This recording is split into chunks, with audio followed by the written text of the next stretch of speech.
अब हम इस वीडियो में इनवर्स ट्रिग्नोमेट्रिक फंक्शंस के प्रिंसिपल ब्रांच के बारे में पढ़ने वाले हैं।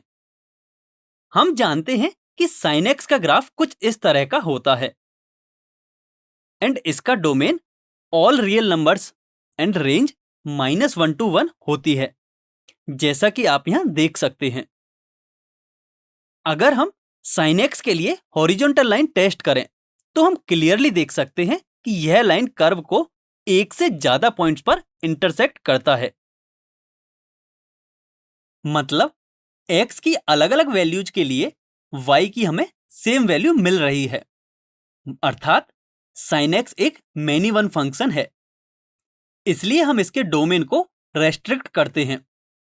यदि हम इसका डोमेन -π/2 से π/2 तक कर लें एंड इस पार्ट के लिए फंक्शन sin x 1 होगा एंड इस पार्ट को प्रिंसिपल वैल्यू ब्रांच कहते हैं, जिसका इनवर्स हम क्लियरली ऑब्टेन कर सकते हैं।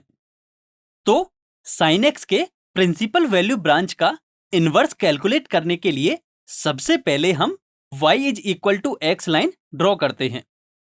जब इस लाइन के अबाउट हम sin x का मिरर इमेज लेते हैं तो हमें sin इनवर्स x का ग्राफ मिल जाता है, जो कि कुछ इस प्रकार का होगा। हम यह क्लियरली देख सकते हैं कि sin इनवर्स x का डोमेन -1 से 1 है और रेंज -π/2 से π/2 तक है।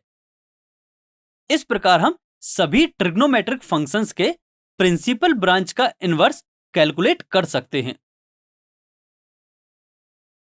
अब हम एक एग्जाम्पल सॉल्व करते हैं।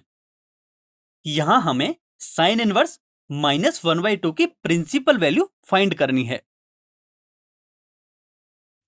आइए इसे सॉल्व करते हैं। हम sin इनवर्स -1/2 को y के इक्वल मान लेते हैं, यानी यहां से हम लिख सकते हैं sin y = -1/2, which implies to sin y = -sin π/6। हम -sin π/6 को sin ऑफ -π/6 भी लिख सकते हैं, जिससे हमें y की वैल्यू -π/6 के इक्वल मिलती है। And we know that y = sin inverse -1/2 lies between -π/2 to π/2 and -π/6 lies between this value.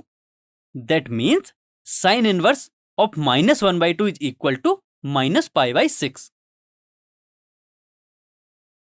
अब हम cos x के इनवर्स फंक्शन के बारे में पढ़ेंगे। cos x का ग्राफ कुछ इस तरह का होता है एंड इसका domain all real numbers and range -1 to 1 होती है। इसका भी हॉरिजॉन्टल लाइन टेस्ट करने पर हमें यह पता चलता है कि cos x भी एक मैनी वन फंक्शन है। यानी यदि हमें इसका इनवर्स फाइंड करना है तो हमें इसके लिए भी प्रिंसिपल वैल्यू ब्रांच डिफाइन करनी पड़ेगी। cos x के लिए प्रिंसिपल वैल्यू ब्रांच 0 to π होगी।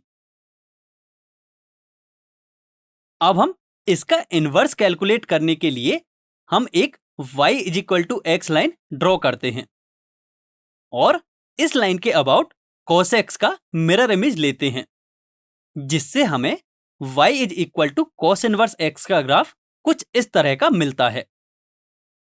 ग्राफ से हम क्लियरली देख सकते हैं कि cos इनवर्स x का domain -1 to 1 and range 0 to π है।